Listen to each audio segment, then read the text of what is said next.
जय संतोषी माता। शुक्रवार की सुनी जाने वाली संतोषी माता की कथा आज मैं आप सबको सुनाने वाली हूँ। फ्रेंड्स, संतोषी माता की कथा सुनने से घर में सुख समृद्धि आती है और सभी मनोकामना पूर्ण हो जाती है।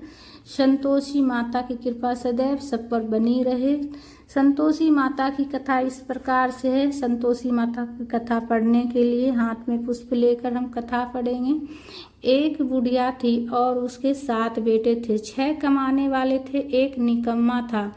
बुढ़िया माँ 6 पुत्रों की रसोई बनाती, भोजन कराती और पीछे से जो कुछ बचता सो 7वें को देती थी। परंतु 7वां पुत्र बड़ा भोला भाला था, मन में कुछ विचार ना करता। एक दिन वह अपनी बहू से बोला, देखो मेरी माँ का मुझ पर कितना प्रेम है। वह बोली, क्यों नहीं, सबका जूठा बचा हुआ तुमको खिलाती है। वह बोला, ऐसा नहीं हो सकता, मैं जब तक आँखों से ना देखूं मान नहीं सकता।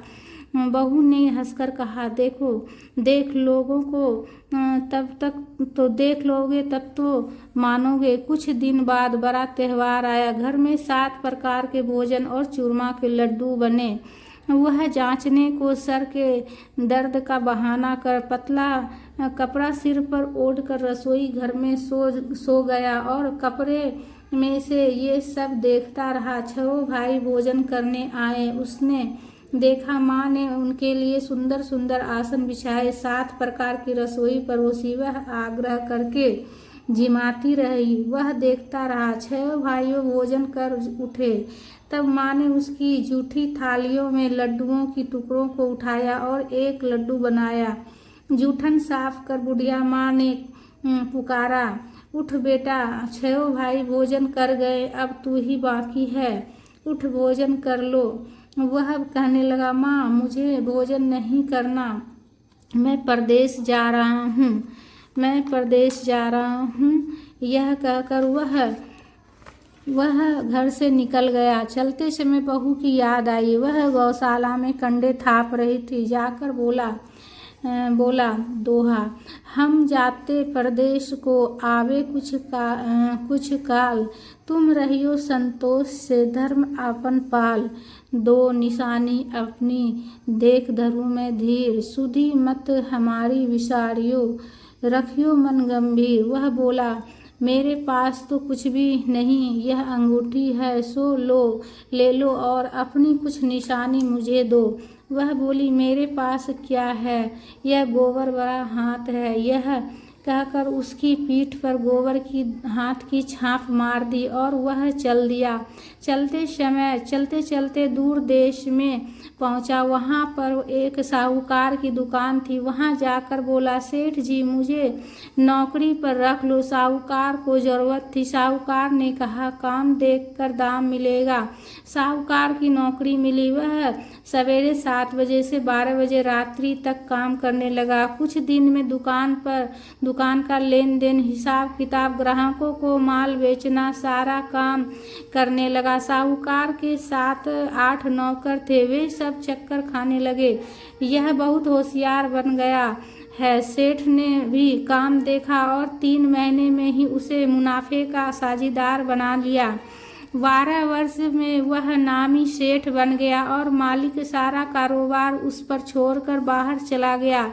इधर बहू पर क्या बीते सो सुनो। सास ससुर उसे दुख देने लगे। सारी गृहस्थी का काम करा कर उसे लकड़ी लेने जंगल में भेजते। इस बीच घर की रोटियां के आटे से जो भूसी निकलती उसकी रोटी बनाकर रख दी जाती और फूटे नारियल की नरेली में पानी इस तरह दिन बीतते रहे। एक दिन वह लकड़ी लेने जा रही थी। इसकी रास्ते में बहुत सी स्त्रियां संतोषी माता की व्रत करती दिखाई दी। वह खड़ी होकर कहने लगी, बहनों, यह तुम किस देवता का व्रत करती हो और इसके करने से क्या फल मिलता है? इस व्रत के करने की क्या विधि है? यदि तुम अपनी इस व्रत का विधान मुझे समझाकर कहोगी तो मैं तुम्हारा बड़ा एहसान मानूंगी। तब उनमें से एक स्त्री बोली, सुनो, यह संतोषी माता का व्रत है, बड़ा है। इसके करने से निर्धनता, दरिद्रता का नाश होता है, लक्ष्मी आती है, मन की चिंताएं दूर होती है, घर में सुख होने से मन को प्रसन्नता और शांति मिलती है, निपुत्री को पुत्र मिलता है, प्रीतम बाहर गया हो तो शीघ्र आ जाता है, कुंवारी कन्या को मन पसंद वर मिलता है, राजद्वार में बहुत दिनों से मुकदमा चलता हो तो खत्म हो जाता है, कलह कलेश की निवृत्ति हो, सुख शांति हो, घर में धन जमा हो, पैसा जायदाद का लाभ होता है तथा और भी मन में जो भी कुछ कामना हो सब इस संतोषी माता की कृपा से पूरी हो जाती है, इसमें संदेह नहीं। वह पूछने लगी, यह व्रत कैसे किया जावे, यह भी बताओ तो बड़ी कृपा होगी। स्त्री कहने लगी, 1.25 आने का गुड़ चना लेना, इच्छा हो तो 5.25 आने का लेना या 1.25 रुपया का भी सहूलियत अनुसार लेना, बिना परेशानी श्रद्धा और प्रेम से जितना भी बन सके सवाया लेना, 5.25 पैसे से 5.25 आने तक, इससे भी ज़्यादा शक्ति अनुसार गुड़ और चना लें। हर शुक्रवार को निराहार रह कथा कहना, इसके बीच क्रम टूटे नहीं, लगातार नियम पालन करना, सुनने वाला कोई ना मिले तो घी का दीपक जलाई उसके आगे जल के पात्र को रख कर कथा कहना, परंतु नियम ना टूटे जब तक कार्य सिद्ध ना हो। नियम पालन करना और कार्य सिद्ध हो जाने पर व्रत का उद्यापन करना। 3 मास में माता पूरा फल प्रदान करती है। यदि किसी के कोटे ग्रह हो तो भी माता 1 वर्ष में अवश्य सिद्ध करती है। कार्य सिद्ध होने पर ही उद्यापन करना चाहिए, बीच में नहीं। उद्यापन में 2.5 सेर आटे का खाजा तथा इसी अनुसार खीर तथा चने का साग करना। 8 लड़कों को भोजन कराना, जहाँ तक मिले देवर जेठ भाई बंधु कुटुंबियों के लड़के लेना, ना मिले तो रिश्तेदारों और पड़ोसियों के लड़के बुलाना, उन्हें भोजन करा यथाशक्ति दक्षिणा दे। माता का नियम पूरा करना, उस दिन घर में कोई खटाई ना खावे। यह सुन बुढ़िया की बहू चल दी, रास्ते में लकड़ी के बोझ को बेच दिया और उस पैसे से गुड़ चना ले माता के व्रत की तैयारी कर आगे चली और सामने मंदिर देखे पूछने लगी, यह मंदिर किसका है? सब कहने लगे, यह संतोषी माता का मंदिर है। यह सुन माता के मंदिर में जा माता के चरणों में लौटने लगी, विनती करने लगी, माँ मैं दीन हूँ, निपट मूर्ख हूँ, व्रत के नियम कुछ नहीं जानती हूँ, मैं बहुत दुखी हूँ। हे माँ जगत जननी, मेरा दुख दूर कर, मैं तेरी शरण में हूँ। माता को दया आई। एक शुक्रवार बीता कि दूसरे शुक्रवार को ही उसके पति का पत्र आया और तीसरे को उसका भेजा हुआ पैसा आ पहुंचा। यह देखकर जेठानी मुंह सिकोड़ने लगी, इतने दिनों इतना पैसा आया, इसमें क्या बढ़ावा है? लड़के के ताने देने लगे। काकी के पास अब लड़के ताने देने लगे, काकी के पास अब पत्र आने लगे, रुपया आने लगा। अब तो काकी की खातिर बढ़ेगी, अब तो काकी बुलाने से भी नहीं बोलेगी। बेचारी सरलता से कहने लगी, भैया पत्र आवे रुपया आवे तो हम सबके लिए अच्छा है। ऐसा कहकर आंखों में आंसू भरकर संतोषी माता के मंदिर में मातेश्वरी के चरणों में गिरकर रोने लगी। माँ मैंने तुमसे पैसा नहीं मांगा, मुझे पैसे से क्या काम, मुझे तो अपना सुहाग से काम है, मैं तो अपने स्वामी के दर्शन और सेवा मांगती हूँ। तब माता ने प्रसन्न होकर कहा, जा बेटी तेरा स्वामी आएगा।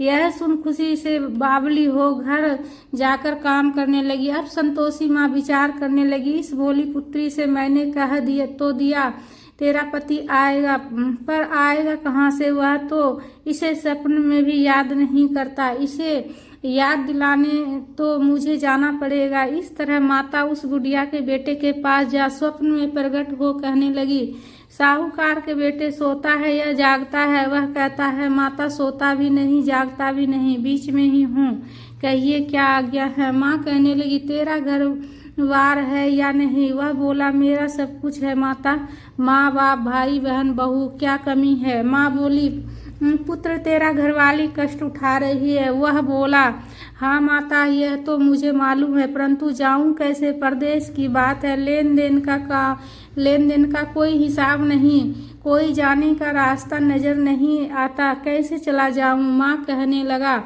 मेरी बात मान, सवेरे नहा धोकर संतोषी माता का नाम ले, घी का दीपक जला, दंडवत कर दुकान पर जा बैठना। देखते ही देखते तेरे लेन देन चुक जाएंगे, जमा माल बिक जाएगा, सांझ होते होते धन का ढेर लग जाएगा। अब तो वह सवेरे बहुत ही जल्दी उठ मित्र बंधुओं से अपने सपने की बात कहता। वे सब उसकी बात अनसुनी कर दिल लगी उड़ाने लगे, कहने कहीं सपने भी सच होते हैं। एक बूढ़ा बोला, देखो भाई, मेरी बात मान, इस तरह साच और झूठ कहने के बदले देवता ने जैसा कहा है वैसा ही करना। तेरा क्या जाता है? अब बूढ़े की बात मानकर नहा धोकर संतोषी माता को दंडवत कर घी का दीपक जलाकर दुकान पर जाकर बैठता है। थोड़ी देर में वह क्या देखता है कि देने वाले रुपया लाए, लेने वाले हिसाब लाए। कोठी में भरे सामानों के खरीदार नगद दाम में सौदा करने लगे। शाम तक धन का ढेर लग गया। मन में माता का नाम ले प्रसन्न हो घर जाने के वास्ते गहना कपड़ा सामान खरीदने लगा। यहाँ के काम से निपट घर को रवाना हुआ। यहाँ बहू बेचारी जंगल में लकड़ी लेने जाती है। लौटते वक्त माता जी के मंदिर पर विश्राम करती है। वह तो उसका रोज रुकने का स्थान ठहरा था। दूर धूल उड़ती देख वह माता से पूछती है, हे माता, यह धूल कैसी उड़ रही है? माँ कहती है, हे पुत्री, तेरा पति आ रहा है। अब तू ऐसा कर, लकड़ियों के 3 बोझ बना, एक नदी के किनारे रख, दूसरा मेरे मंदिर पर और तीसरा अपने सिर पर रख। तेरे पति को लकड़ी का गट्ठा देखकर मुंह पैदा होगा, वह वहाँ रुकेगा, नाश्ता पानी बना खाकर माँ से मिलने जाएगा। तू लकड़ी का बोझ उठाकर जाना और बीच चौक में गट्ठा डालकर 3 आवाजें जोर से लगाना, लो सासू जी लकड़ी का गट्ठा लो, भूसी की रोटी दो, नारियल के खोपड़े में पानी दो, आज कौन मेहमान आया है? माँ की बात सुनकर वह बहुत अच्छा माताजी कहकर प्रसन्न मन हो लकड़ियों के 3 गट्ठे ले आई। एक नदी के तट पर, एक माता के मंदिर पर। इतने ही में ही वह मुसाफिर आ पहुंचा। सूखी लकड़ी देख उसकी इच्छा हुई कि अब यहीं निवास करे और भोजन बनाकर खा पीकर गांव चले।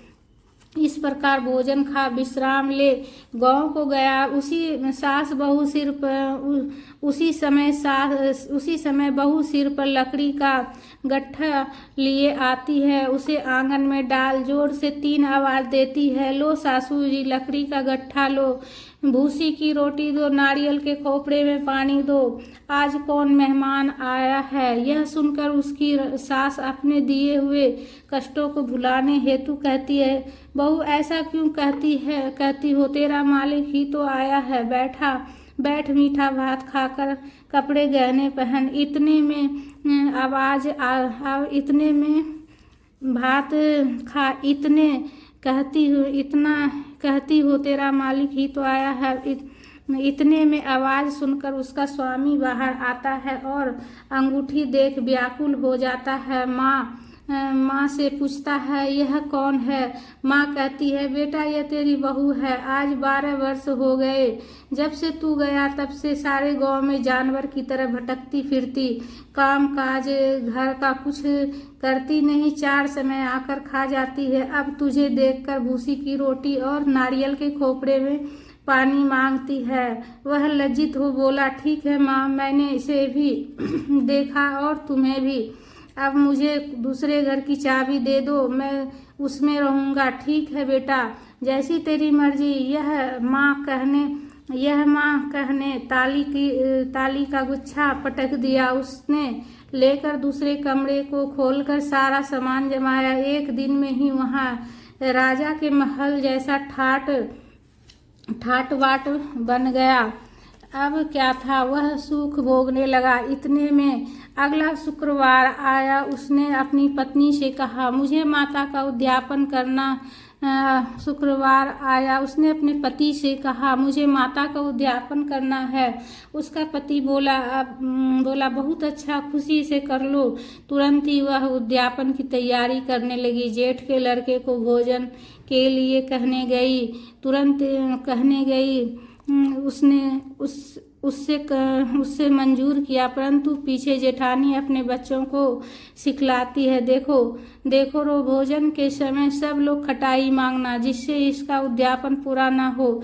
लड़के जिमने आए, खीर पेट भर कर खाए, परंतु बात याद आते ही कहने लगे, हमें कुछ खटाई खाने को दो, खीर खाना हमें नहीं भाता, देखकर अरुचि होती है। लड़के उठ खड़े हुए, बोले पैसे लाओ। बोली बहू कुछ जानती ना थी, सो उसने पैसे दे दिए। लड़के उसी समय उठ करके इमली ले खाने लगे। यह देखकर बहू पर माताजी ने कोप किया। राजा के दूत उसके पति को पकड़कर ले गए। जेठ जेठानी मनमाने खोटे वचन कहने लगे। लूट कर धन इकट्ठा कर लाया था, सो राजा के दूत उसे पकड़ कर ले गया। अब सब मालूम हो जाएगा जब जेल की रोटी खाएगा। बहू से यह वचन सहन नहीं हुआ। रोती रोती माता के मंदिर में गई और कहने लगी, माता तुमने यह क्या किया? हंसा कर क्यों रुलाने लगी? माता बोली, पुत्री तूने उद्यापन करके मेरा व्रत भंग किया है, इतनी जल्दी सब बातें भुला दी। वह कहने लगी, माता भूली तो नहीं हूँ, ना कुछ अपराध किया है, मुझे तो लड़कों ने भूल में डाल दिया, मैंने भूल से उन्हें पैसे दे दिए, मुझे क्षमा करो। माँ बोली, ऐसी भूल भी होती है? वह बोली, माँ मुझे माफ़ कर दो, मैं फिर तुम्हारा उद्यापन करूँगी। माँ बोली, अब भूल मत करना। वह बोली, अब भूल नहीं ना होगी। अब बताओ वे कैसे आवेंगे? माँ बोली, पुत्री जा, तेरा मालिक तुझे रास्ते में ही आता मिलेगा। वह निकली, रास्ते में ही पति मिला। उसने पूछा, तुम कहाँ गए थे? वह कहने लगा, इतना धन जो कमाया था उसका टैक्स राजा ने मांगा था, वह भरने गया। वह प्रसन्न हो बोली, भला हुआ, अब घर चलो। कुछ दिन बाद फिर शुक्रवार आया। वह बोली, मुझे माता का उद्यापन करना है। पति ने कहा, करो। वह फिर जेठ के लड़कों से भोजन को कहने लगी। जेठानी ने एक दो बातें सुनाई और लड़कों को सिखा दिया कि तुम पहले ही खटाई मांगना। लड़के ने एक दो बातें सुनाई और लड़कों को सिखा पहले ही खटाई मांगना। लड़के गए, खाना खाने से पहले ही कहने लगे, हमें खीर नहीं भाता, जी बिगड़ता है, कुछ खटाई खाने को दो। बहू बोली, खटाई खाने को नहीं मिलेगी, खाना हो तो खाओ। यह कहकर ब्राह्मणों के लड़के लाकर भोजन कराने लगी। यथाशक्ति दक्षिणा की जगह एक एक फल उन्हें दिया। इससे संतोषी माँ प्रसन्न हुई। माता की कृपा होते ही 9वें मास उसको चंद्रमा के समान सुंदर पुत्र प्राप्त हुआ। पुत्र को लेकर प्रतिदिन माता जी के मंदिर को जाने लगी। माँ ने सोचा कि रोज आती है, आज क्यों ना मैं ही उसके घर चलूं।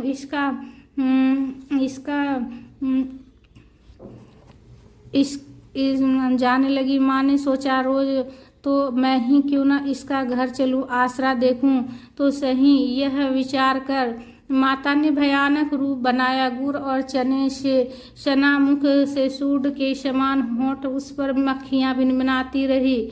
दहलीज में पैर रखते ही उनकी सास चिल्लाई, देखो रे, कोई चुड़ैल डाकनी चली आ रही है। लड़कों, इसे भगाओ नहीं तो सबको खा जाएगी। लड़के डरने लगे, चिल्लाकर खिड़की बंद करने लगे। बहू रोशनदान से देख रही थी, प्रसन्नता से पगली होकर चिल्लाने लगी, आज मेरी माता मेरे घर आई है। यह कहकर बच्चे को दूध पिलाने से हटाती है। इतने में सास का क्रोध फूट पड़ा। मड़ी रांड इसे देखकर कैसे उतावली हुई, जो बच्चे को पटक दिया। इतने में माँ के प्रताप से जहाँ देखो वहाँ लड़के ही नजर आने लगे। बहू बोली, माँ जी, मैं जिनका व्रत करती हूँ यह वही संतोषी माता है। इतना कह झट से सारे घर के किवाड़ खोल दिए। सबने माता के चरण पकड़ लिए, विनती कर कहने लगे, हे माता, हम मूर्ख हैं, हम अज्ञानी हैं, तुम्हारे व्रत की विधि हम नहीं जानते। तुम्हारा व्रत भंग कर हमने बड़ा अपराध किया है। हे माता, आप हमारे अपराध को क्षमा करो। इस प्रकार माता प्रसन्न हुई और माता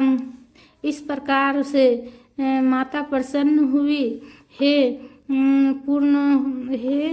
हे माता, बहू को जैसा फल दिया वैसा सबको दे। जो यह कथा सुने या पढ़े उसका मनोरथ पूर्ण हो। बोलो संतोषी माता की जय। प्रेम से बोलिए संतोषी माता की। दोहा। ग्रंथ करोरन में कहा है, ये सबका सार। ब्रह्म सत्य जग झूठ है, जीवन की ब्रह्म निहार। जीवन से ही जीवित जगत, माता खेलत खेल। ब्रह्म रूप पहचान लो, कटे जगत की जेल। बोलिए प्रेम से संतोषी माता की जय। संतोषी माता की व्रत कथा संपूर्ण हुई। सब पर कृपा बनाए रखना माँ। संतोषी माता की जयकारा जरूर से जरूर लगाइएगा फ्रेंड्स। कथा को लाइक कीजिएगा, शेयर कीजिएगा और चैनल को सब्सक्राइब कर लीजिएगा और संतोषी माता की जयकारा जरूर से जरूर लगाइएगा। तो प्रेम से बोलिए संतोषी माता की जय। संतोषी माता की कृपा सदैव सब भक्तों पर बनी रहे। संतोषी माता की जय।